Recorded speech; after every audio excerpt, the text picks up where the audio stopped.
Hello, good morning, जोहार। मैं राजू और आप देख रहे हैं 24 झारखंड न्यूज। चलिए जानते हैं झारखंड की आज की 25 मुख्य बड़ी खबरों को। झारखंड के पुलिस कर्मियों को मिलेगा 2 साल का अवधि विस्तार, सीएम हेमंत सोरेन ने की घोषणा। मुख्यमंत्री हेमंत सोरेन ने राज्य के सहायक पुलिस कर्मियों को 2 साल की अवधि विस्तार देने की घोषणा की है। सीएम ने चाईबासा में आयोजित प्रमंडलीय रोजगार मेले में ऑफर लेटर वितरण समारोह को संबोधित करने के दौरान इस बात की घोषणा की है। कहा कि सहायक पुलिस कर्मियों के भविष्य को लेकर सरकार चिंतित है और इस दिशा में जल्द ठोस निर्णय लिए जाएंगे। राज्य की 3.25 करोड़ की आबादी की सेवा करने का सरकार ने संकल्प ले रखा है। इस दिशा में काफी कम समय में हमने कई ऐसे निर्णय लिए हैं जो राज्य को आगे बढ़ा रहे हैं। जन कल्याण से जुड़ी योजनाएं अब धरातल पर उतर रही है और उसका असर भी दिख रहा है। मुख्यमंत्री ने कहा कि आज राज्य के चारों ओर से रोजगार के दरवाजे खुल चुके हैं। इस कड़ी में पढ़े लिखे एवं कम पढ़े लिखे तथा निरक्षर लोगों के लिए रोजगार की कई योजनाएं चल रही है। वहीं जो स्वरोजगार में इच्छुक हैं उन्हें मुख्यमंत्री रोजगार सृजन योजना के तहत आर्थिक मदद कर रहे हैं।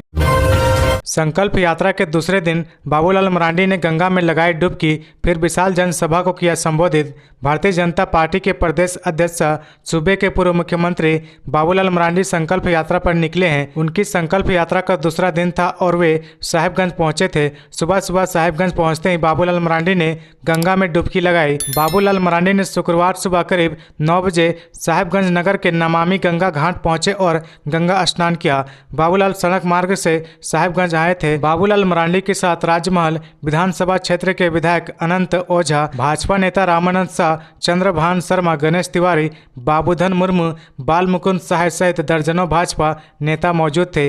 गंगा स्नान करने के बाद बाबूलाल ने गंगा घाट पर अवस्थित नर्मदेश्वर शिव मंदिर में भोलेनाथ को जलार्पण कर भोलेनाथ की पूजा अर्चना की। इसके बाद बाबूलाल साहिबगंज परिसदन लौट गए। रांची के सिल्ली में हादसा, कुएं में दबे सभी शव निकाले गए। एनडीआरएफ की टीम ने 20 घंटे तक चलाया ऑपरेशन, 6 की मौत, 1 गंभीर। झारखंड की राजधानी रांची से लगभग 70 किलोमीटर दूर सिल्ली प्रखंड के पिस्का गांव में एनडीआरएफ की टीम को 20 घंटे से ज़्यादा वक्त लगा कुएं में दबे सभी शव को बाहर निकालने में। मवेशी को बचाने के चक्कर में 6 लोगों की मौत हो गई जबकि एक व्यक्ति गंभीर रूप से घायल है। रात भर ऑपरेशन चलता रहा। सिल्ली के पिस्का गांव में एनडीआरएफ की टीम जमी रही। विधायक सुदेश महतो और सांसद संजय सेठ भी मौके पर जमे रहे। बताया जा रहा कि कुएं में बैल गिर गया था जिसे बचाने के लिए कुएं में 7 लोग उतरे थे। इसमें अब तक 6 लोगों के मारे जाने की खबर है। इस हादसे में सिर्फ एक व्यक्ति को ही बचाया जा सका है। साहिबगंज अवैध खनन मामले में कोर्ट का बड़ा फैसला, हाईकोर्ट ने सीबीआई को सौंपी जांच, 1 महीने के भीतर रिपोर्ट देने का आदेश। साहिबगंज खनन मामले में हाईकोर्ट ने बड़ा फैसला लिया है। कोर्ट ने विजय हांसदा के खिलाफ साहिबगंज में दर्ज ST/SC केस की जांच सीबीआई को सौंप दिया है। विजय हांसदा ने साहिबगंज में ST/SC केस की जांच सीबीआई से कराने का अनुरोध करते हुए याचिका दायर की थी। कोर्ट में सीबीआई को 1 माह में प्रारंभिक जाँच पूरा करने का निर्देश दिया गया है। विजय हांसदा ने अपनी याचिका में बताया था कि साहिबगंज में हुए अवैध खनन को रोकने की कोशिश की तो उन्हें पंकज मिश्रा की तरफ से धमकी दी गई थी। अवैध खनन और धमकी दिए जाने के दोनों मामले की जांच के लिए हाईकोर्ट में याचिका दायर की गई थी। याचिका में बताया गया था कि साजिश के तहत उनके खिलाफ साहिबगंज के थाने में ST/SC केस दर्ज कराया गया। कोर्ट ने इस मामले में आदेश देते हुए सीबीआई से कहा कि आप आरोपी और याचिकाकर्ता दोनों के आचरण की जाँच करें। इस मामले में जाँच के आदेश की प्रति प्राप्त होने के भीतर इसकी रिपोर्ट पेश करें। भाई बहनों का त्यौहार रक्षाबंधन 31 अगस्त को मनाया जाएगा। रक्षाबंधन त्यौहार सावन पूर्णिमा को मनाया जाएगा। इस साल 30 अगस्त को पूर्णिमा तिथि का प्रवेश हो रहा है, लेकिन इस दिन भद्रा रहने से रक्षाबंधन 31 अगस्त को मनाया जाएगा। आचार्य पंडित रामदेव पांडे ने बताया कि 31 अगस्त को रक्षाबंधन का त्यौहार सर्वमान्य है। 30 अगस्त को चतुर्दशी दोपहर 12:10 से भद्रा रात 9 बजे तक है, इसलिए उदय पूर्णिमा गुरुवार सुबह 7:45 तक ही है। इस दिन सूर्योदय सुबह 5:43 में होगा। ऐसे में पूर्णिमा का मान दिन रात का होगा। इस तरह 31 अगस्त को पूरा दिन रक्षाबंधन मनाया जाएगा। उन्होंने बताया कि भद्रा बुधवार की रात 30 अगस्त को समाप्त हो रहा है, लेकिन रात के दौरान रक्षाबंधन नहीं बांधना चाहिए। आगे बढ़ने से पहले अगर अभी तक आपने इस चैनल को सब्सक्राइब नहीं किया तो प्लीज सब्सक्राइब कर ले, जिससे आपको झारखंड की हर छोटी से बड़ी खबर की अपडेट आप तक पहुँचता रहे। सीएम हेमंत सोरेन में थोड़ी भी नैतिकता बची है तो इस्तीफा दे दे, साहिबगंज में बोले भाजपा नेता बाबूलाल मरांडी। भाजपा के प्रदेश अध्यक्ष व पूर्व मुख्यमंत्री बाबूलाल मरांडी जनता के बीच पैठ जमाने के लिए संकल्प यात्रा पर है। संकल्प यात्रा के दूसरे दिन राजमहल विधानसभा क्षेत्र में साहिबगंज के रेलवे टॉकीज मैदान में सभा को संबोधित किया। इसके बाद शुक्रवार को स्थानीय परिसदन में पत्रकारों को संबोधित किया। इस दौरान भाजपा के प्रदेश अध्यक्ष व पूर्व मुख्यमंत्री बाबूलाल मरांडी ने कहा कि भ्रष्टाचार, परिवारवाद व तुष्टीकरण की वजह से राज्य का विकास बाधित है। इससे आम जनता त्रस्त है। सरकारी कार्यालयों में बिना रिश्वत दिए कोई काम नहीं हो रहा। उन्होंने कहा, जनता अपना दर्द किसे बताए यह समझ नहीं पा रहा। लोग भाजपा की ओर आशा भरी निगाहों से देख रहे। लोग भ्रष्टाचार, परिवारवाद व तुष्टीकरण से मुक्ति का संकल्प ले तभी राज्य का विकास संभव है। यही संकल्प लोगों को दिलाने यहाँ आए हैं। दाऊ यादव को सुप्रीम कोर्ट से नहीं मिली राहत, कहा ईडी कोर्ट में करे सरेंडर। सुप्रीम कोर्ट से साहिबगंज में अवैध खनन के आरोपी और पंकज मिश्रा के सहयोगी दाऊ यादव उर्फ राजेश यादव को राहत नहीं मिली है। सुप्रीम कोर्ट के जस्टिस अनिरुद्ध बोस और जस्टिस बेला एम त्रिवेदी की अदालत ने दाऊ यादव की याचिका खारिज कर दी है। अदालत ने प्रार्थी को 2 सप्ताह में ईडी कोर्ट में सरेंडर करने का निर्देश दिया है। दाऊ यादव की ओर से हाईकोर्ट के आदेश के खिलाफ सुप्रीम कोर्ट में एसएलपी दाखिल की गई। झारखंड हाईकोर्ट ने 13 अप्रैल को दाऊ यादव की याचिका को खारिज कर दिया। दाऊ यादव ने ईडी कोर्ट से जारी वारंट और कुर्की जब्ती के आदेश को चुनौती देते हुए हाईकोर्ट में याचिका दाखिल की थी। ईडी कोर्ट ने 30 अप्रैल को दाऊ यादव और उसके भाई सुनील यादव के खिलाफ कुर्की जब्ती का आदेश जारी किया था। गिरिडीह में बार एसोसिएशन के चुनाव की तैयारी पूरी।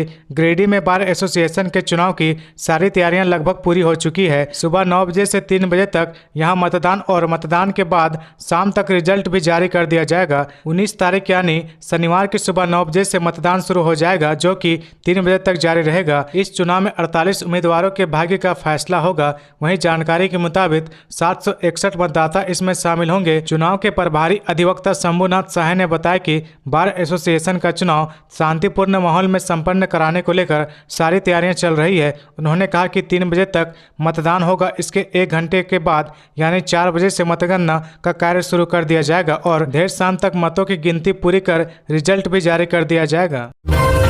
चतरा में 50 लाख के ब्राउन शुगर के साथ पिता पुत्र गिरफ्तार। चतरा सदर थाने की पुलिस ने दरिया यातो गांव के सुरेंद्र दांगी के घर से 458 ग्राम ब्राउन शुगर के साथ पिता पुत्र को गिरफ्तार किया है, जिसमें दरिया यातो गांव निवासी सुरेंद्र दांगी व उसके पुत्र रंजीत दांगी शामिल है। जब्त ब्राउन शुगर की अंतर्राष्ट्रीय स्तर पर कीमत 50 लाख रुपए है, वहीं स्थानीय बाजार में 15 लाख कीमत है। यह जानकारी एसडीपीओ अविनाश कुमार ने सदर थाना परिसर में शुक्रवार को प्रेस कॉन्फ्रेंस कर दी है। उन्होंने बताया कि पुलिस अधीक्षक राकेश रंजन को गुप्त सूचना मिली थी कि सुरेंद्र के घर पर ब्राउन शुगर की खरीद बिक्री के लिए भंडारण किया हुआ है। सूचना के आलोक में छापेमारी किया गया। इस दौरान 4 अलग अलग प्लास्टिक से 458 ग्राम ब्राउन शुगर को जब्त किया गया। साथ ही पिता पुत्र को गिरफ्तार किया गया है।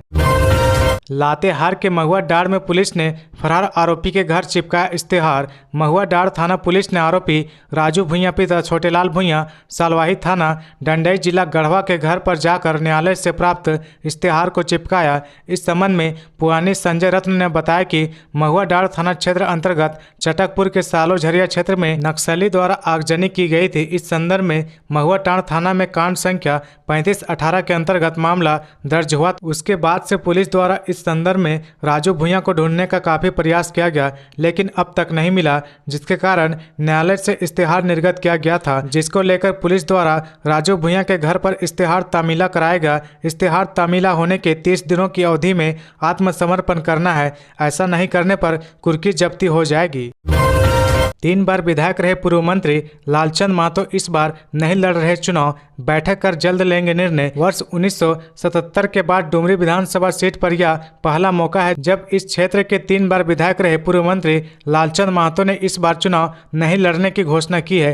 पिछले 4 दशक से डुमरी विधानसभा क्षेत्र में राजनीति के क्षेत्र में सक्रिय रहने वाले श्री महतो ने चुनाव में अपनी भूमिका को लेकर डुमरी व नवाडी प्रखंड में अपने समर्थकों के साथ अलग अलग बैठक कर आगे की रणनीति तय करेंगे। 21 अगस्त को डुमरी प्रखंड एवं 23 अगस्त 2023 को नवाडी प्रखंड में अपने समर्थकों के साथ बैठक कर उनका राय विचार लेने के बाद ही आगे कोई निर्णय लेंगे कि चुनाव में किसे मदद करनी है।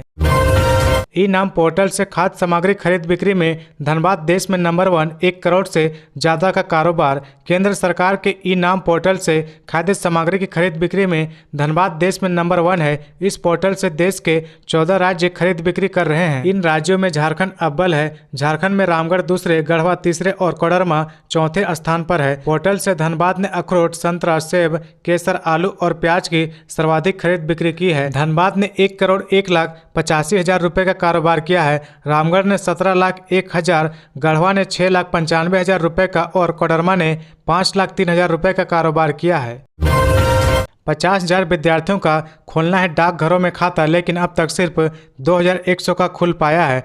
झारखंड की राजधानी रांची के सरकारी स्कूलों में पढ़ने वाले 50,000 विद्यार्थियों का खाता डाकघर में खोला जाना है, लेकिन बीते 5 महीनों में मात्र 2,100 विद्यार्थियों का खाता ही खुल सका है। इस वजह से विद्यार्थी सरकारी योजना के तहत मिलने वाली राशि से वंचित हैं। शिक्षा विभाग ने स्कूलों के इस रवैये पर नाराजगी व्यक्त की है, साथ ही जल्द से जल्द विद्यार्थी का खाता खुलवाने का निर्देश दिया है। हाल ही में विभाग की ओर से समीक्षा बैठक की गई थी, जिसमें कार्य की संतोषजनक प्रगति नहीं होने पर अधिकारियों ने चिंता जताई थी। इसके बाद सभी प्राचार्य, प्रखंड जिला प्रसार पदाधिकारी, संकुल साधन सेवाएं और पोस्टल विभाग के अधिकारियों को पत्र लिखकर छात्रों का खाता खुलवाने में सहयोग करने के लिए कहा गया है। विभाग ने सरकारी योजनाओं का सीधा लाभ देने के लिए वैसे बच्चों का खाता डाकघरों में खोलने के लिए स्कूलों को जिम्मेदारी दी गई है जिनका खाता किसी भी बैंक में नहीं है। खाता खुलने पर पोशाक, स्कूल किट, छात्रवृत्ति सहित अन्य योजनाओं की राशि सीधे विद्यार्थी के खाते में भेजी जाएगी। तो ये थी आज की झारखंड की टॉप बड़ी खबरें। इसी तरह